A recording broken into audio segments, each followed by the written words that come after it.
आप सभी का हार्दिक स्वागत करता हूं। मित्रों, आज का जो हमारा वीडियो बनाने का मुख्य उद्देश्य है वो है इनकम वेरिफिकेशन से रिलेटेड, यानी कि परिवार पहचान पत्र जो जो कामियां हैं वो उनको लिए। और दूसरा जो हमारे जीवन का मुख्य उद्देश्य होता है कि हमारे परिवार को अच्छा पालन पोषण मिल सके, हर प्रकार से खुशहाल जीवन उनका हो सके, उसके बारे में, यानी कि प्रधानमंत्री सुरक्षा बीमा योजना के बारे में, प्रधानमंत्री जीवन ज्योति बीमा के बारे में, और उसके बाद आजकल जो ऑनलाइन फ्रॉड चल रहे हैं वो क्या क्या फ्रॉड हैं उनके बारे में।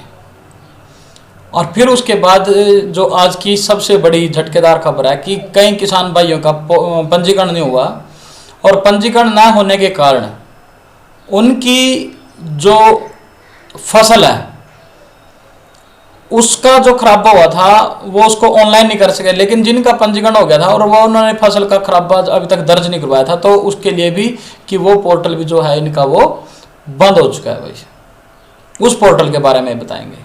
तो ये 5 टॉपिक है हमारे, और इन टॉपिक के बारे में विस्तार से जानकारी के लिए चलिए सबसे पहले चलते हैं परिवार पहचान पत्र की तरफ।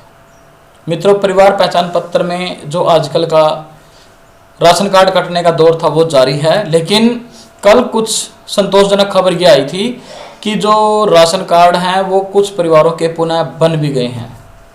तो इसलिए जिनके राशन कार्ड कटे थे वो सीएससी सेंटर पर या अपने फ़ोन के माध्यम से चेक कर लें कि उनका राशन कार्ड सही बना है या नहीं बना है। यदि बन गया है तो वो राशन ले लें और अपनी खुशी को जाहिर करें, कमेंट डालें। और यदि किसी का कमजोरी रह जाती है, कमी समी रह जाती है तो वो करें। दूसरा मित्रों, मैं आपको एक बात करना चाहूँगा कि आप लोग बार बार ये मेरे पास व्हाट्सएप आती है कि आप कर दो सर। देखिए, जो रिक्वेस्ट आपके आसपास के सीएससी वाले लगाएंगे वही रिक्वेस्ट मैं लगाऊंगा, तो उसमें फ़र्क क्या है? वही फीस आपसे मैं ले रहा हूँ, मैं भी कोई फ्री में नहीं करूँगा आपका, और वही फीस वो लेगा सीएससी वाला। बस बशर्ते फ़र्क इतना बता रहा हूँ मैं कि आप उनसे मेरी बात तो करवाइए। मैं उनको बोल देता हूँ कि भाई साहब आप ऐसे ऐसे करके इनकी रिक्वेस्ट डालिए, ताकि उनको आने वाले भविष्य में, कई सीएससी वाले हमारे जूनियर हैं, क्योंकि मैं सीएससी से सन 2014 से जुड़ा हुआ हूँ, लगभग 9 साल मेरे कंप्लीट हो चुके हैं। 14 जनवरी 2014 में जुड़ा था भाई मैं। तो उनको भी कुछ बताने का अवसर मिलेगा, उनको सीखने का अवसर मिलेगा, उसके बारे में भी जानकारी मिलेगी, ताकि आपको आने वाले आपके, मान लीजिए मैंने आपको बता दिया कि आप ऐसे ऐसे करके सीएससी वाले कराइए, और आपने उनसे मेरी फ़ोन पे बातचीत करवा दी। तो यदि उनसे फ़ोन से बातचीत हो जाती है तो फ़ोन पे बातचीत के बाद,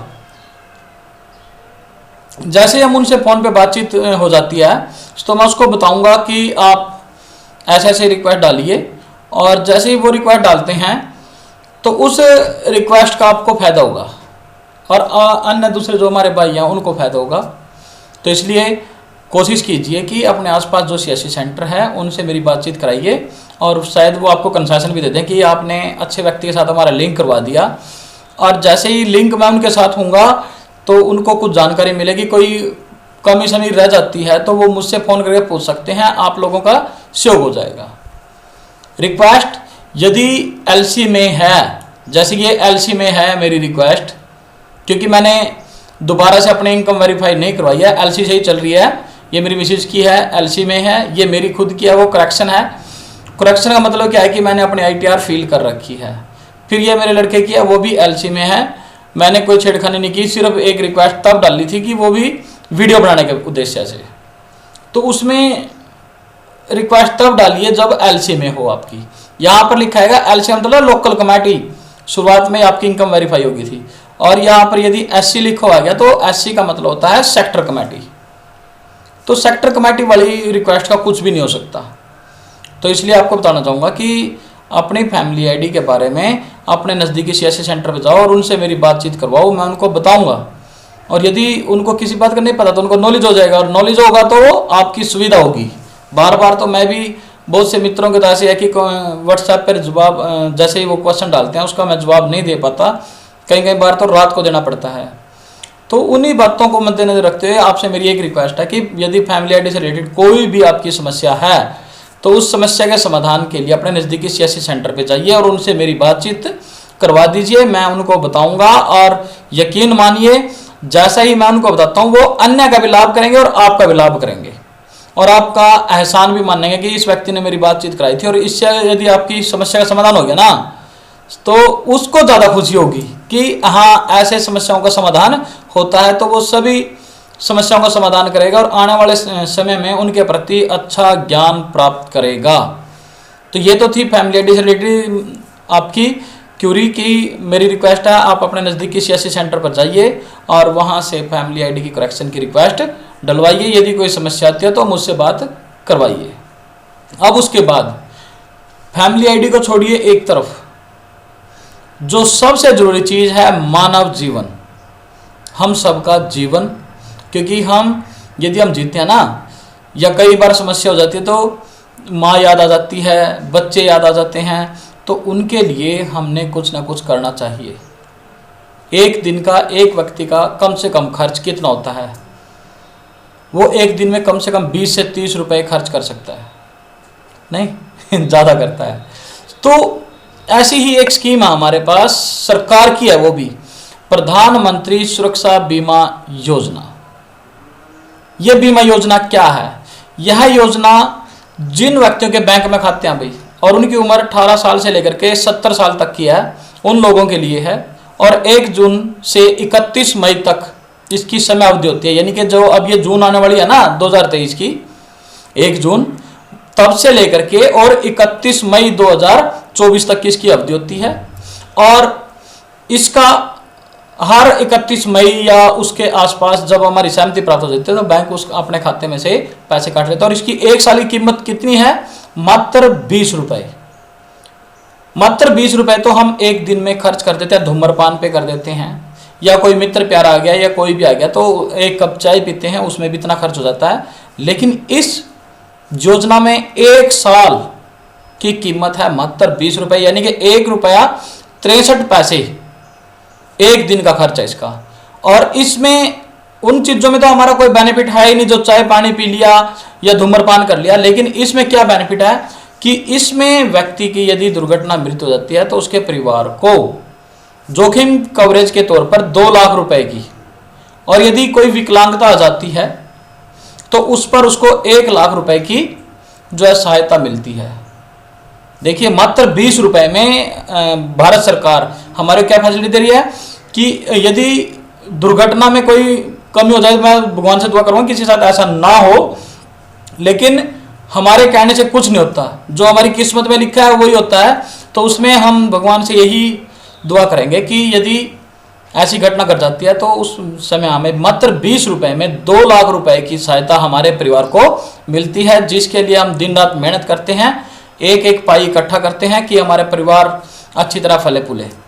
उसी के साथ ही यदि कोई आंशिक विकलांगता आ जाती है कि हाथ पांव में या आंख वगैरह में, कान वगैरह में कोई विकलांगता देते तो उसकी प्रतिशत के हिसाब से भी हमें उसमें कवरेज मिलती है। और इसके लिए आप अपने बैंक में जा करके, कितनी सेफ है ये, सिर्फ बैंक में जाकर के जिस बैंक में आपका खाता है उनसे कहिए कि हमारी प्रधानमंत्री सुरक्षा बीमा योजना कर दीजिए, उसमें आपके ही खाते में से 20 रुपए कटें। किसी को इसके लिए कोई भी फॉर्म की कीमत नहीं देनी, कुछ नहीं देनी है। ये हमारी प्रधानमंत्री सुरक्षा बीमा। ऐसे ही जीवन ज्योति बीमा है, बीमा योजना है। इसमें क्या है, 18 साल से 50 साल का व्यक्ति जो है इस योजना का लाभ ले सकता है। उसका बैंक में खाता होना चाहिए। इसकी भी समय अवधि वही है 1 जून से 31 मई तक। इसमें क्या होता है कि चाहे व्यक्ति की किसी भी कारण से मृत्यु हो जाती है तो उसके परिवार को जोखिम सुरक्षा 2 लाख रुपए प्रदान की जाती है। लेकिन इसका प्रीमियम जो है वो थोड़ा बढ़ के है, इसका प्रीमियम जो है वो 436 रुपए है। सुरक्षा बीमा योजना का 20 रुपए और इसका है 436 रुपए। इसके लिए भी आपको बैंक से संपर्क करना पड़ेगा या किसी भी बैंक मित्र से संपर्क कर सकते हो जिस खाते में आपकी वो है। उसके बाद आते हैं हम फ्रॉड पे। ऑनलाइन फ्रॉड क्या है ये देखिए, आज मेरे पास एक मैसेज आता है व्हाट्सएप के ऊपर, आज ही स्टार्ट करें बर्थ एवं डेथ सर्टिफिकेट, जन्म एवं मृत्यु प्रमाण पत्र। और देखिए इसकी चलो हमें तो थोड़ी जानकारी थी इसलिए मैंने इसको ये पकड़ लिया कि ये फेक है, क्योंकि ये प्राइवेट है। HTTPS:// इसका मतलब क्या है कि ये प्राइवेट है। यदि HTTPS होगा, एस लगा होना चाहिए, तब ये गवर्नमेंट है। और देखिए गवर्नमेंट की स्पेलिंग में भी क्या कर रखा है, GOOV, जबकि GOV होता है ये gov.in, इन की जगह पे इन्होंने कर दिया टैक्स। इसका मतलब ये फ्रॉड है। फिर इन्होंने कहा कि 0 से 5 साल के बच्चे का आधार कार्ड बनाना, उसके लिए एक वीडियो डाल दी हुई 3 मिनट की। लेकिन मैंने कहा इसका प्राइस क्या है, पता तो मुझे लग गया था कि ये फ्रॉड है। तो मैंने इनसे कहा कि प्राइस क्या है, तो उन्होंने कहा कौन सी आईडी लेनी है आपको। मैंने कहा ऑल, जितनी भी आपके पास आईडी है वो सभी का बताओ। ओके, तो इसने मेरे को लिखा था एक आईडी का 999 रुपये, लेकिन वो मैसेज डिलीट कर दिया इसने। फिर इसने लिखा 1999 की है सर। मैंने कहा फिर इससे कि पहले आप मुझे आईडी दोगे या पेमेंट। तो इसने कहा हाँ पेमेंट पहले और आधी जब आईडी एक्टिवेट होने के बाद। फिर मैंने कहा फिर नहीं, पहले आईडी फिर payment, when I believe you. अभी मैंने तो भाई आईडी दे पहले, जब मैंने तेरे पे विश्वास होगा तब देखते हैं। फिर मैंने इसको कहा बोलो यस और नो। तो इसने मुझे क्या कहा है, इसने कहा है कि सर आपको कुछ पेमेंट तो पहले करना पड़ेगा, चाहे आप 500 कर दो, बट कुछ तो पहले करना ही होगा आपको आईडी के लिए। अब देखिए मैं इसको कह रहा हूं कि 1 रुपीज कर दूं। मैंने कहा इसको 1 रुपया कर दो। ये मेरे को फ्रॉड है, मैं टाइम पास कर रहा हूं, ये मेरे से टाइम पास करेगा। कई बार फोन पे आता है कि सर आपने मुझे पहचाना नहीं, मैं फलाने बैंक से हूं और मैं ये बंदा बोल रहा हूं।